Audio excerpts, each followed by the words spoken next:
Hi guys, ಎಲ್ರಿಗೂ ನಮಸ್ಕಾರ. ಎಲ್ರು ಹೇಗಿದ್ದೀರಾ? ಎಲ್ರು ಚೆನ್ನಾಗಿದ್ದೀರಾ ಅಂತ ಭಾವಿಸ್ತಾ ಲಚ್ಚಿ ಯೂಟ್ಯೂಬ್ ಚಾನಲ್ಗೆ ನಿಮಗೆ ಮತ್ತೊಮ್ಮೆ ಸ್ವಾಗತ ಅಂತ ಹೇಳ್ತೀನಿ. ಹಾಗೆ ನನ್ನ ಚಾನಲ್ ಫಸ್ಟ್ ಟೈಮ್ ನೋಡ್ತಾ ಇದ್ರೆ ಪ್ಲೀಸ್ ಸಬ್ಸ್ಕ್ರೈಬ್ ಮಾಡಿ ಅಂತ ಹೇಳ್ತಾ, ವಿಡಿಯೋ ಇಷ್ಟ ಆದರೆ ಲೈಕ್ ಮಾಡೋದನ್ನ ಮಾತ್ರ ಮರಿಬೇಡಿ.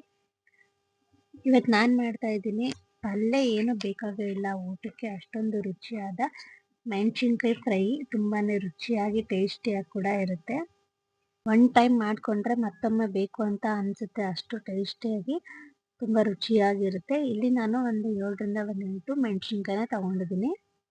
ಅದನ್ನು ಮಧ್ಯದಲ್ಲಿ ಕಟ್ ಮಾಡ್ಕೋಬೇಕು. ನಾನಿಲ್ಲಿ ತಗೊಂಡಿರೋಂಥ ಮೆಣಸಿನ್ಕಾಯಿ ಖಾರ ಇಲ್ಲ. ಅಕಸ್ಮಾತ್ ಖಾರ ಇರುವಂಥ ಮೆಣಸಿನ್ಕಾಯಿ ತಗೊಂಡ್ರೆ ಒಳಗಡೆ ಬೀಜ ಇರುತ್ತಲ್ಲ, ಅದನ್ನು ನೀವು ತೆಗಿಬೇಕಾಗುತ್ತೆ.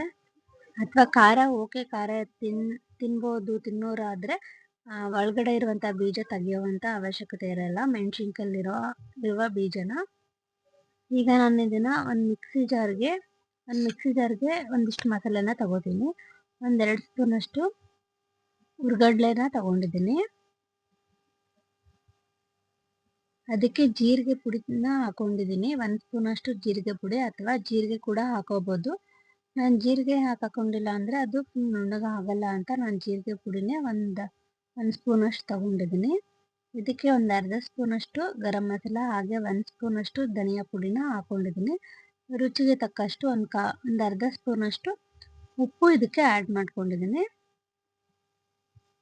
ಇದಕ್ಕೆ ಇನ್ನೂ ನಿಮಗೆ ಖಾರ ಬೇಕು ಅಂದರೆ ಒಂದು ಸ್ವಲ್ಪ ಚಿಲ್ಲಿ ಪೌಡ್ರ್ ಹಾಕೋಬೋದು, ಅಥವಾ ಬ್ಲ್ಯಾಕ್ ಪೆಪ್ಪರ್ ಪೌಡ್ರು ಕೂಡ ಹಾಕೋಬೋದು. ಮೆಣಸಿನ್ಕಾಯಿ ಖಾರ ಇಲ್ಲ, ಮೆಣಸಿನ್ಕಾಯಿ ಖಾರ ಬೇಕು ಅನ್ನೋರು ಮಾತ್ರ ಹಾಕೋಬೋದು. ಈಗ ನಾನು ರುಬ್ಬಿರುವಂಥ ಏನು ಪೌಡ್ರ್ ಇದೆಯಲ್ಲ, ಕಡಲೆದು ಪೌಡ್ರು, ಅದನ್ನೆಲ್ಲ ಮೆಣಸಿನ್ಕಾಯಿಗೆ ತುಂಬ್ಕೋಬೇಕು ಈ ಥರ ನೀಟಾಗಿ. ಸ್ಟಾರ್ಟಿಂಗಿಂದ ಎಂಡ್ ಮೆಣಸಿನ್ಕಾಯಿ ತುದಿ ಗಂಟನೂ ತುಂಬ್ಕೋಬೇಕು. ಇದೇ ಥರನೇ ಬೇಕಾದ್ರೆ ಮೆಣಸಿನ್ಕಾಯಿ ಬೇಡ ಅಂದರೆ ಬೆಂಡೆಕಾಯಲ್ಲಿ ಕೂಡ ಮಾಡ್ಕೋಬೋದು, ಅದು ಕೂಡ ತುಂಬಾ ಟೇಸ್ಟಿಯಾಗಿ ಕೂಡ ಇರುತ್ತೆ. ಅಥವಾ ಮೆಣಸಿನ್ಕಾಯಲ್ಲಿ ಇನ್ನೂ ಒಂಥರ ಮೆಣಸಿನ್ಕಾಯಿ, ಬಜ್ಜಿ ಮೆಣಸಿನ್ಕಾಯಿ ಅಂತ ದಪ್ಪಗೆ ಬರುತ್ತಲ್ಲ, ಆ ಮೆಣಸಿನ್ಕಾಯಲ್ಲಿ ಕೂಡ ಮಾಡ್ಕೋಬೋದು. ಇದು ಮೆಣಸಿನ್ಕಾಯಿ ಖಾರ ಇರಲಿಲ್ಲ, ಹಾಗಾಗಿ ನಾನು ಇದೇ ಮೆಣಸಿನ್ಕಾಯಿನ ತಗೊಂಡಿದ್ದೀನಿ.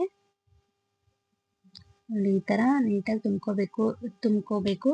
ಆಮೇಲೆ ಅನ್ನ ಬರೀ ಬೇಳೆ ಸಾರಕ್ಕೆ ನೆಂಚ್ಕೊಳಕ್ಕೆ ಏನಿಲ್ಲ ಅಂದರೂ ಕೂಡ ಇದನ್ನೇ ಮಾಡ್ಕೋಬೋದು. ನೋಡಿ, ಈ ಥರ ನೀಟಾಗಿ ತುಂಬಿಟ್ಕೊಂಡಿದ್ದೀನಿ. ಇವಾಗ ನಾನಿಲ್ಲಿ ಒಂದು ಹಂಚನ್ನ ಇಟ್ಕೊಂಡಿದ್ದೀನಿ. ಚಪಾತಿ ಬೇಯಿಸುವಂಥದ್ದು ಅಥವಾ ರೊಟ್ಟಿ ಬೇಯಿಸುವಂಥದ್ದು ಹಂಚನ್ನ ಇಟ್ಕೊಂಡಿದ್ದೀನಿ. ಅದಕ್ಕೆ ನಾವು ಇದನ್ನು ಒಂದೊಂದೇ ಆಗಿ ಹಾಕೋಬೇಕು.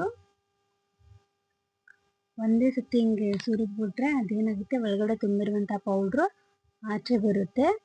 ಹಾಗಾಗಿ ಈ ಥರ ಒಂದೊಂದಾಗಿ ಹಾಕೋಬೇಕು.